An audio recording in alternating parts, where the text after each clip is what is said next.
नमस्कार, मैं अंशुमान गौड़ आज की इस कक्षा में आपका स्वागत करता हूं। आज हम अध्ययन करेंगे कक्षा 10वीं की हिंदी विषय की पाठ्य पुस्तक के अंतर्गत संकलित सेनापति के ऋतु वर्णन के कवित्वों में से कवित्व क्रमांक 2 का। सर्वप्रथम मैं इसका वाचन कर रहा हूं, आप लोग ध्यान से सुनिए। देखे छिति अंबर जले है चारी ओर छोर, तीन तरबर सभी को रूप हर्यो है। महाझर लागे ज्योति भादव की होती चले, जलद पवन तन सेक मानो पर्यो है। दारुण तरनी तरे नदी सुख पावे सब, सीरी घन चाहा चाही बोई चित्त धर्यो है। देखो चतुराई सेनापति कविताई कीजू, ग्रीष्म विषम वर्षा की सम करियो है। अब हम देखते हैं इसके शब्दार्थ को। इसका पहला शब्द है क्षिति अर्थात धरती।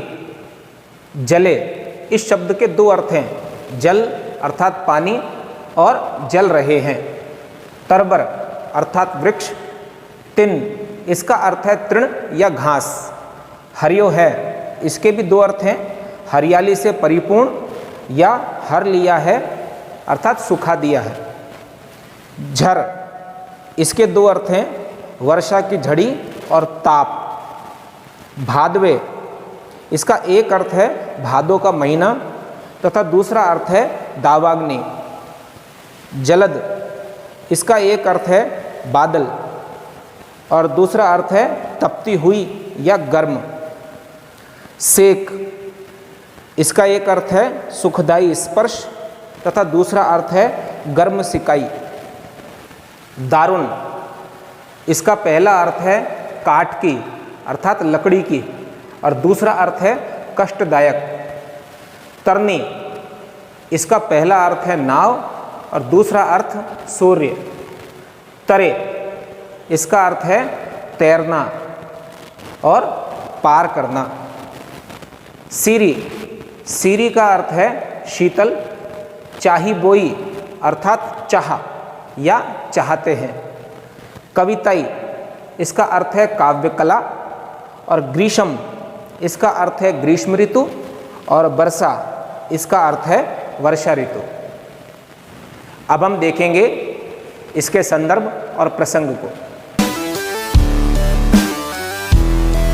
प्रस्तुत कवित्व हमारी हिंदी विषय की पाठ्य पुस्तक के अंतर्गत संकलित सेनापति के ऋतु वर्णन के कवित्वों में से लिया गया है। इसके रचयिता प्रसिद्ध कवि सेनापति जी हैं।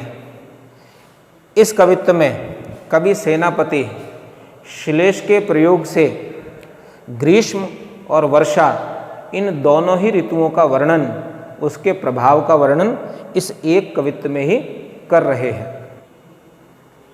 अब हम देखेंगे इसके भावार्थ को। इस कवित्व में कवि सेनापति ने श्लेष के चमत्कार से एक ही कवित्व में ग्रीष्म और वर्षा इन दोनों ऋतुओं का वर्णन किया है। यदि आप श्लेष अलंकार के बारे में नहीं जानते तो मैं आपको बता देता हूँ कि जिस अलंकार में कोई शब्द एक बार आता है किंतु उसके अर्थ एक से अधिक होते हैं, अर्थात वह शब्द एक से अधिक अर्थों को रखता है, तो वहाँ श्लेष अलंकार होता है।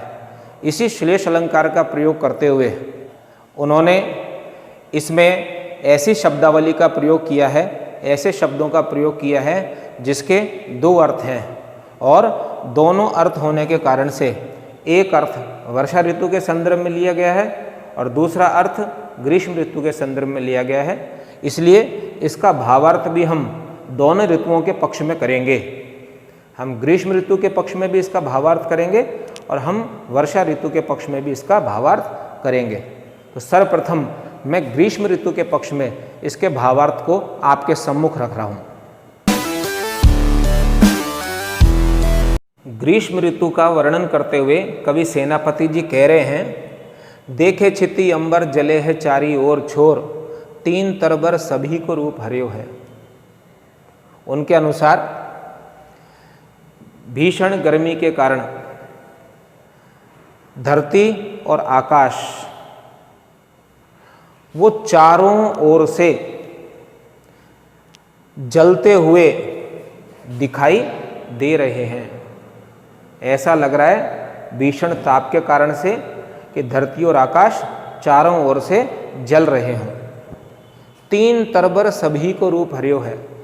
और उस भीषण गर्मी ने अपने ताप से तीन अर्थात तृण या घास और तरबर अर्थात वृक्ष, उस भीषण गर्मी ने घास और वृक्ष इन सब के ही रूप को हर लिया है, अर्थात झुलसाकर उनकी हरियाली को सुखा दिया है। इस प्रकार से घास और वृक्ष उनका रूप वो नष्ट हो गया है और उनकी हरियाली समाप्त हो गई है। महाझर लागे ज्योति भादव की होती चले, जलद पवन तन सेक मानो पर्यो है। कवि सेनापति जी कह रहे हैं कि ग्रीष्म ऋतु में महाझर लागे अर्थात भयंकर गर्मी पड़ रही है, ज्योति अर्थात प्रकाश हो रहा है और ऐसा लग रहा है कि भादव अर्थात चारों ओर दावाग्नि लगी हुई है और उस दावाग्नि का सा प्रभाव, उस दावाग्नि का सा प्रकाश और गर्मी हमें चारों ओर दिखाई दे रही है और दावाग्नि का सा एहसास हमको हो रहा है। जलद पवन तन सेक मानो पर्यो है। और ऐसा लग रहा है कि ये जलता हुआ जो पवन है अर्थात ये गर्म हवा, ये जब हमारे शरीर को स्पर्श कर रही है तो ऐसा लग रहा है कि मानो ये हमारे तन को, हमारे शरीर को सेक रही है, अर्थात उसकी सिकाई कर रही है। दारुण तरनी तरे नदी सुख पावे सब। तरनी अर्थात सूर्य, और सूर्य के दारुण अर्थात सूर्य के कष्ट, सूर्य के ताप, उससे मुक्ति पाने के लिए लोग नदी के शीतल जल में तैर रहे हैं और नदी के शीतल जल में तैरकर वो सब सुख और सुकून उसकी अनुभूति कर रहे हैं। सीरी घन चाहा चाही बोई चित्त धर्यो है।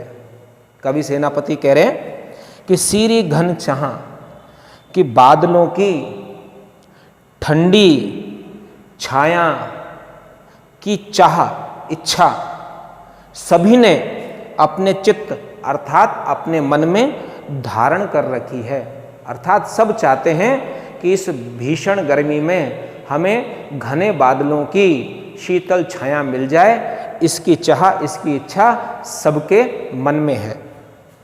देखो चतुराई सेनापति कविताई की जू, ग्रीष्म विषम वर्षा की सम कर्यो है। आगे कवि सेनापति अपनी काव्य कला की प्रशंसा करते हुए कह रहे हैं कि हे लोगों देखो, सेनापति कवि उनकी काव्य कला, उसकी चतुराई को अर्थात उसके कौशल को देखो कि उन्होंने किस प्रकार से श्लेष के प्रयोग से, शब्दावली के प्रयोग से, अपनी काव्य कौशल से ग्रीष्म विषम वर्षा की सम कर्यो है। उन्होंने वर्षा ऋतु जो कि ग्रीष्म ऋतु के बिल्कुल विषम है, विपरीत है, उसे भी ग्रीष्म ऋतु का रूप दे दिया है, उसे भी उसके समान कर दिया है। अब हम इसका भावार्थ वर्षा ऋतु के संदर्भ में लेंगे। वर्षा ऋतु के संदर्भ में कवि सेनापति जी कह रहे हैं कि वर्षा ऋतु में धरती और आकाश, वहाँ हमें चारों ओर दूर दूर तक जल ही जल दिखाई दे रहा है। तीन तरबर सभी को रूप हरियो है और वर्षा के जल के बरसने से जो घास है, तृण है और तरबर अर्थात वृक्ष है, उन सभी का ही रूप हरियाली से परिपूर्ण हो गया, हरा भरा हो गया। महाझर लागे ज्योति भादव की होती चले। महाझर अर्थात वर्षा की भयंकर झड़ी लगी हुई है और उस वर्षा की झड़ी में भादो महीने के अंदर, भादो के मास में बिजली के चमकने की ज्योति, प्रकाश हमें चारों ओर दिखाई दे रहा है। जलद पवन तन सेक मानो पर्यो है। और जलद पवन उन बादलों को और बादलों से बरसती हुई जल की बूंदों को छूकर जो हवा आ रही है वह अत्यंत शीतल है और वह शीतल पवन वो हमारे तन को जब स्पर्श करती है तो उसका स्पर्श अत्यंत सुखदायी हमको लग रहा है, वह हमें अत्यंत सुख प्रदान करने वाली लग रही है। दारुण तरनी तरे नदी सुख पावे सब।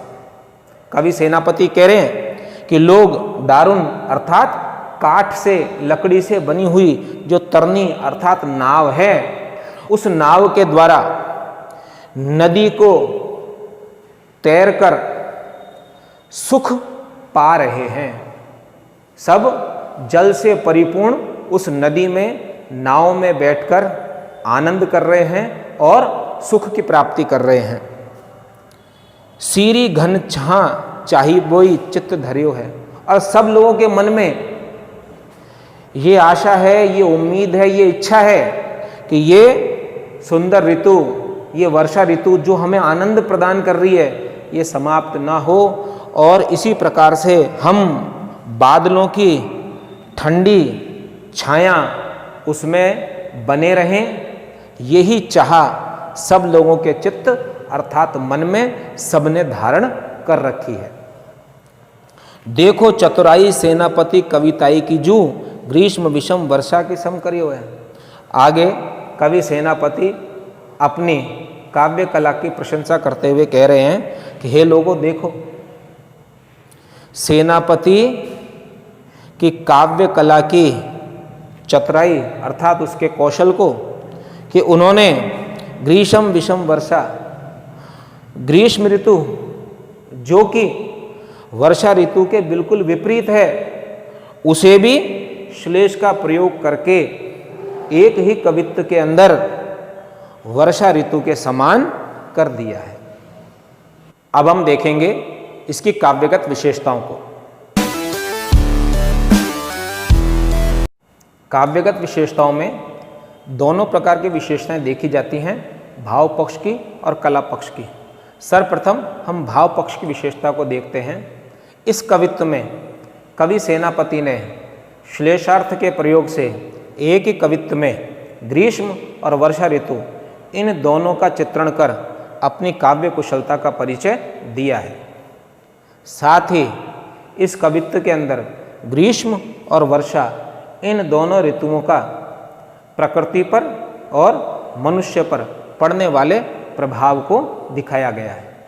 कला पक्ष की दृष्टि से यदि हम भाषा पर विचार करें तो हम ये पाएंगे कि इस कवित्व की भाषा साहित्यिक ब्रज भाषा है, भाषा सरल है, भावानुकूल है और प्रभामयी है।